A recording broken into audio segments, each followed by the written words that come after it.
people. It's pretty special, and I loved Hobart. I still do. We lived at Tinderbox. We were busy with kids and building houses and doing stuff. We had a yacht and I built the dinghy, one at the back there, and it was just a way of creating something that was here. Really, there's a lot of people interested in boats. That hasn't died, but of course the traditional boats have largely died. So at that stage, the Sydney Hobart race was the big popular waterfront event, and people come down and walk around the docks and look at the different wooden boats in the race, and for 2 or 3 days, sort of stuff, and go. So that was one of the starting points for the festival, was this real interest in boats. And is that different from the Brest model? Is that what Brest is celebrating, classic and wooden boats? Or they don't quite do it like that. They call it a festival of sailors in the sea. Right, a bit broader. and they do sort of, what do you say?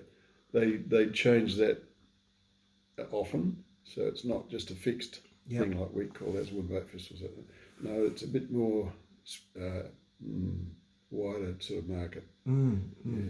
So they like, because they've got competition from other cities. With all the cities, they like to brand themselves in some way with a festival event of some kind. And this one was a little bit different because the culture in Brest is fantastic with boats. Really fabulous. I mean, Brittany, quite a large area. So it's similar in that it was place based. You wanted to celebrate Hobart and the culture here, and well, we had a lot to celebrate. In fact, a lot of people who are terrific boat builders, and the beautiful woods we've got here, and we've got a river. We had a history with tall ships coming here. The Sydney Hobart race that put us on the map, and and there's a music, is a strong part of our culture here, and the food culture was growing with this French girl, Catherine Breeze. She was promoting food. So we had all the ingredients here. It was a matter of having a crack and yeah. So I guess having having a large, a deep port would have been another.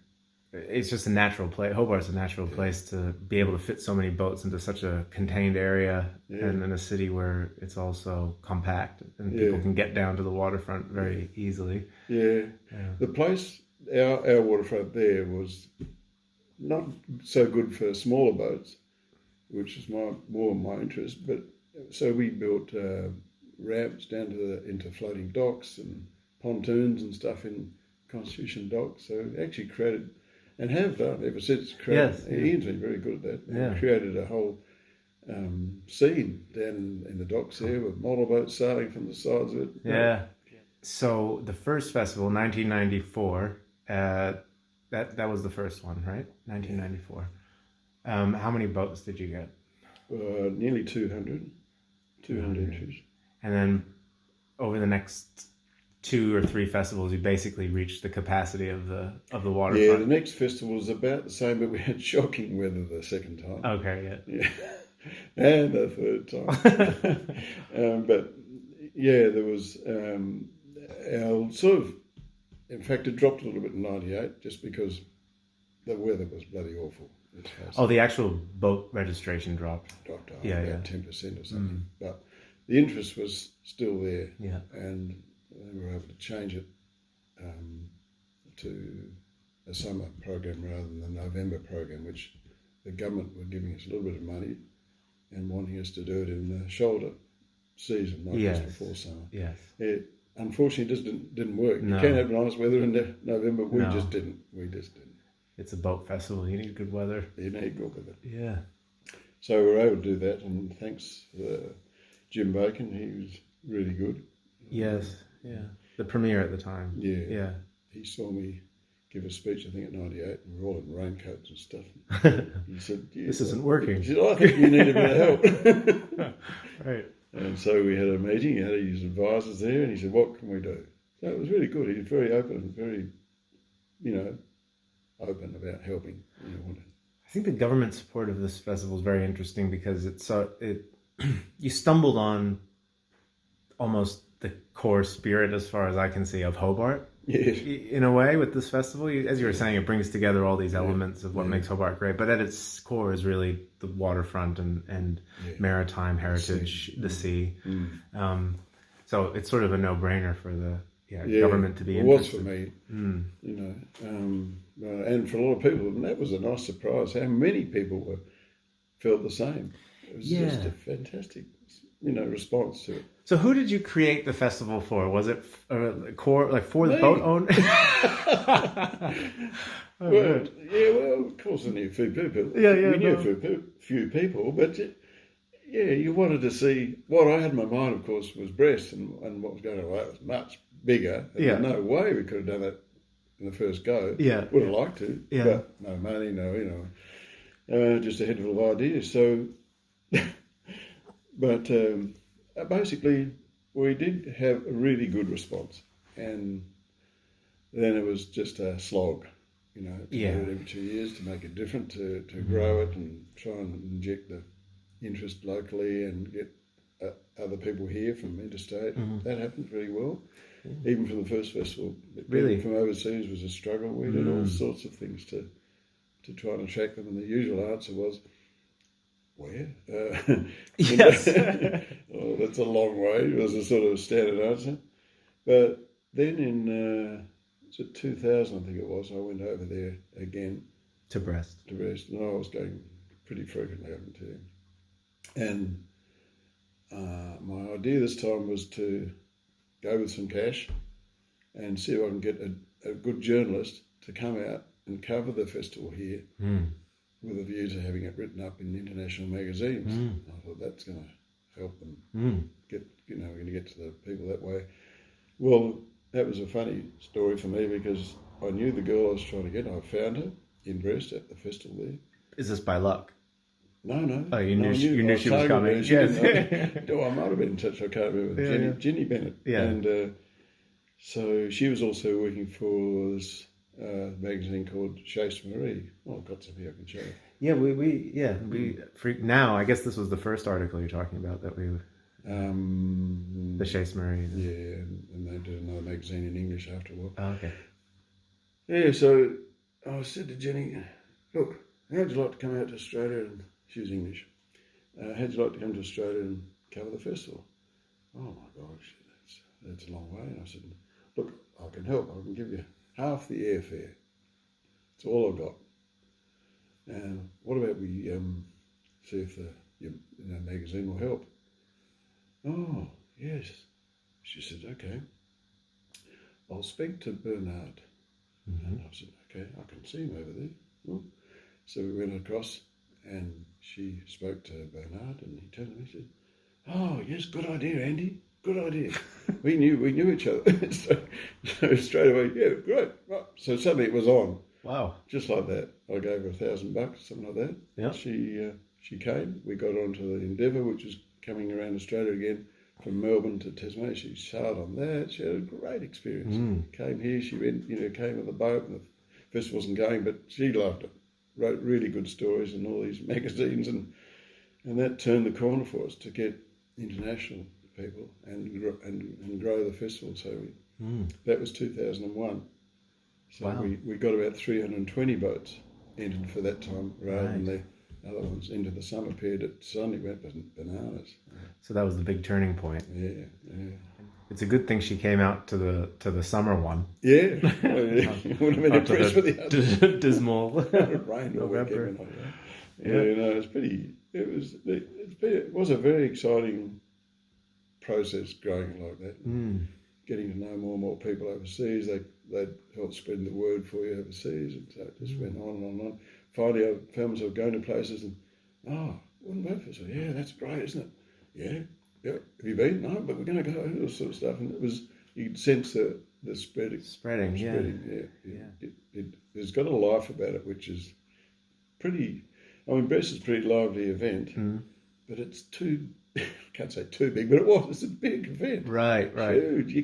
You just can't see it all. Yes. It's impossible.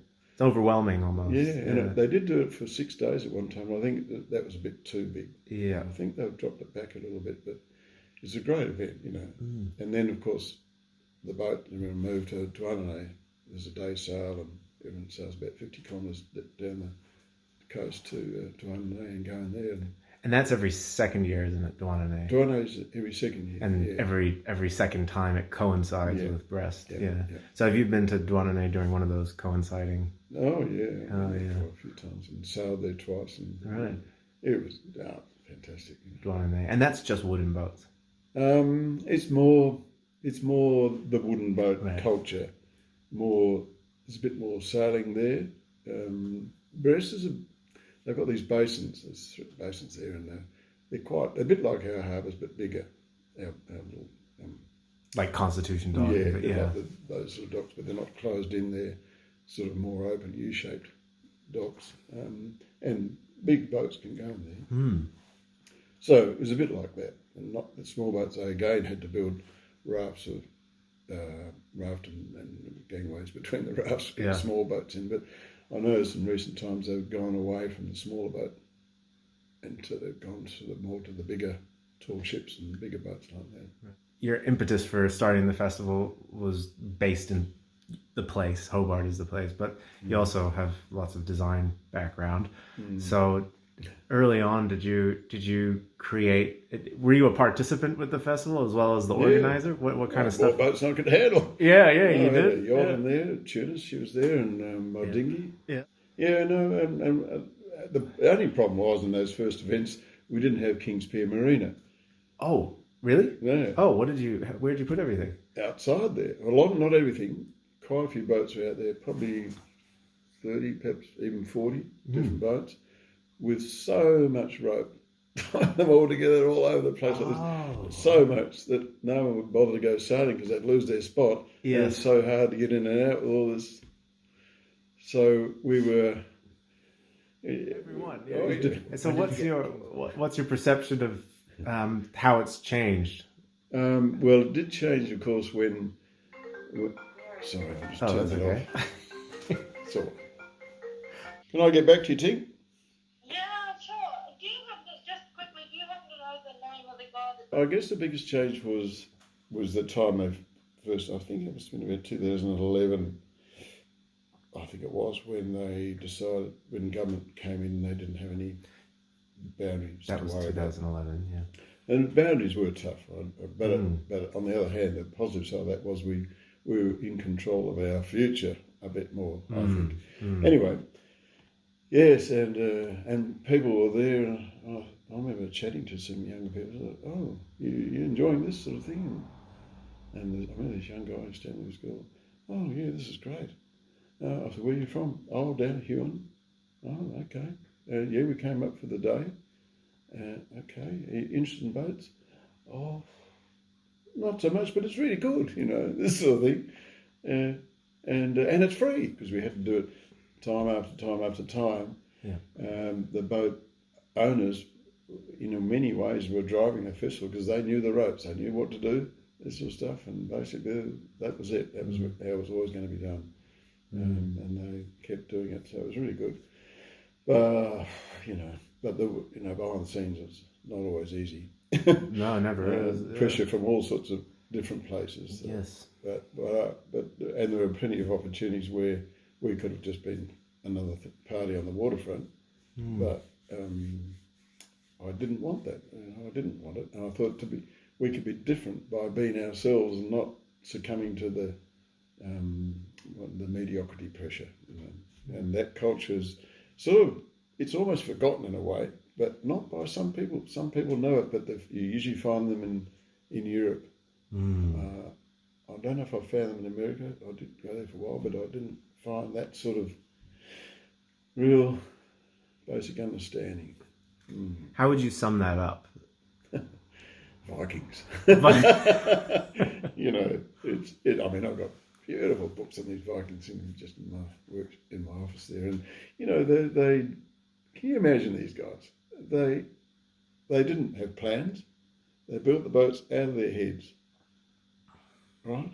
And there was no trials. They just did it. And if they want a bigger one, it'll be a bigger one. So it's very, very clever what they used to do. And the tools they use, an axe. They didn't have cars, did they? No. They had boats. So they knew all about boats. for hundreds of years. They were ultimate sailors, and no, I spent a couple 2 or 3 weeks on one in a replica in I sailed from Denmark up to Oslo, up into Sweden and up to Oslo, and it was terrific. And we'd set the square sail to go to Wimbledon. Wimbledon about 45 degrees, not much leeway, just the keel. It was amazing. Tacked. How many people 65. on the boat? Mm. Wow. Yeah.